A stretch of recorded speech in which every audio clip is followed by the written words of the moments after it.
જી આપ પત્રકાર મિત્રો જાણો છો કે થરાદ વિભાગમાં અને થરાદમાં ખાસ કરીને વાવ, થરાદ, સુઈગામ, માવસરી, લાખણી આ બધા વિસ્તારમાં હમણાં લકી ડ્રોનો રાફડો ફાટી નીકળ્યો છે અને આ લકી ડ્રો ગેરકાયદેસર હોય છે અને આ બાબતે અમારા જિલ્લા પોલીસ વડા અક્ષયરાજ સાહેબે પણ સૂચનાઓ કરેલી છે।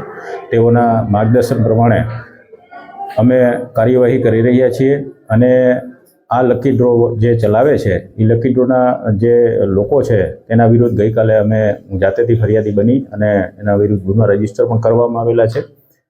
લકી ડ્રોમાં એક અશોક માળી કરીને છે તેના વિરુદ્ધ ગુનો દાખલ કરવામાં આવેલો છે। બાકીના એક જગદીશ સાધુ અને તેના સાગરીતો 5 જણા છે તેના વિરુદ્ધ પણ ગુનો દાખલ કરવામાં આવેલો છે। આ બાબતે જાહેર જનતાને મારી નમ્ર અપીલ છે કે આ તદ્દન ગેરકાયદેસર વસ્તુ છે અને આ લોકો તમારા રૂપિયા જે છે એ લલચાવી ફોસલાવી અને પોતે ટિકિટના નામે લઈ લે છે અને પછી આ લોકો એવું કરે છે કે જે ખરેખર ગેરકાયદેસર છે। આ લોકો શું કરે છે કે મતલબ તમારી ટિકિટ હોય તો 1000 ટિકિટ હોય તો એની સામે 5000 ટિકિટ પોતાની નાખી દે છે એટલે તમને કોઈ સંજોગોમાં તમને ક્યારેય ઇનામ મળવાનું નથી। અને આવું પણ અમને જાણવા મળેલું છે કે લોકો પોતાના બૈરાના ઘરણા વેચીને 10-10 હજારની ટિકિટો લે છે। માટે જાહેર જનતાને નમ્ર અપીલ છે કે આવા લકી ડ્રો પાછળ પોતાનો પૈસા વેડફે નહીં અને આ લકી ડ્રોમાં એ લોકો એટલા ચાલાક હોય છે અને એટલી છેતરપિંડી કરતા હોય છે કે તમને કોઈ સંજોગોમાં તમને ઇનામ ના આપવા દે એવું જાણવા મળેલ છે। લોકો 1000 ટિકિટોની સામે 5-5000 પોતાની ટિકિટો નાખી દે છે અને જે ડ્રોની જે કરવાની સિસ્ટમ હોય છે એમાં પણ છેડછાડ કરે છે। એટલે લોકોને ખાસ અપીલ છે કે તમારા કિંમતી રૂપિયા તમે આની પાછળ બરબાદ નહીં કરો અને તમે મહેનત કરો અને મહેનતની કમાણીના તમારા પૈસા બરબાદ થઈ જશે। પ્લસ અમે આવા જે ડ્રો કરવાવાળા વ્યક્તિઓ છે એની વિરુદ્ધ પણ કાયદેસર પગલાં લેવાના છીએ જેથી કરીને ભવિષ્યમાં એવું પણ બની શકે કે તમારા જે રોકેલા નાણાં છે એનો ડ્રો થાય જ નહીં કારણ કે અમે એને ડ્રો પહેલાં જ એની વિરુદ્ધ એક્શન લેવાના છીએ।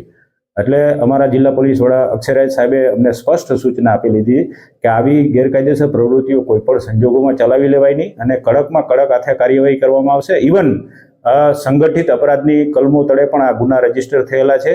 એટલે આમાં જેટલા હશે જે એજન્ટો હશે નાનામાં છેવાડાના એજન્ટ સુધી અમે જશું અને એની વિરુદ્ધ કડક પગલાં લેશું અને પાછા પણ અમે કરવાનું વિચારી રહ્યા છીએ કારણ કે આ તો ખૂબ થાય છે અને કરોડો રૂપિયાના લોકોના કરોડો રૂપિયા પોતે આવી રીતે અનાથ બાળકોના નામે અને ગૌચારાના નામે પોતે લઈ જાય છે। એટલે આ પત્રકાર મિત્રોના માધ્યમથી હું જાહેર જનતાને એક વિનંતી કરું છું કે આવા લકી ડ્રોમાં પોતાના નાણાં વેડફે નહીં અને આ એક બરબાદ કરી દેવા માટેની વસ્તુ છે। તમને કોઈ ઇનામ લાગવાની શક્યતાઓ જ નથી કારણ કે એ લોકો એટલી છેતરપિંડી કરતા હોય છે કે ઇનામ લાગવાના ચાન્સીસ બહુ ઓછા હોય છે। તમે જાણો છો કે એટલી હદે આ લોકો મતલબ ગેરકાયદેસર કરતા હોય છે કે 25-25 લાખ રૂપિયા રોકડા આપે છે। રોકડા કેવી રીતે હોઈ શકે? એટલે આના વિરુદ્ધ બહુ કડક એક્શન લેવામાં આવશે અને નજીકના દિવસોમાં બનાસકાંઠામાં જેટલા પણ આવા ગેરકાયદેસર લકી ડ્રો કરતા હશે એને વિરુદ્ધ કડકમાં કડક પગલાં લેવામાં આવશે અને પાછા સુધીના પણ પગલાં લેવામાં આવશે। લોકોએ જેને ટિકિટ ખરીદી લીધેલી હશે તેના પાછા નાણાં મેળવી શકે છે। જે લોકો પાસેથી જેની પાસેથી ટિકિટ લીધી એની પાસેથી પાછા નાણાં મેળવી લો અને જો આ લોકો પાછા નાણાં ના આપે તો પણ તમે પોલીસ સ્ટેશનમાં આવીને એના વિરુદ્ધ ફરિયાદ કરી શકો છો।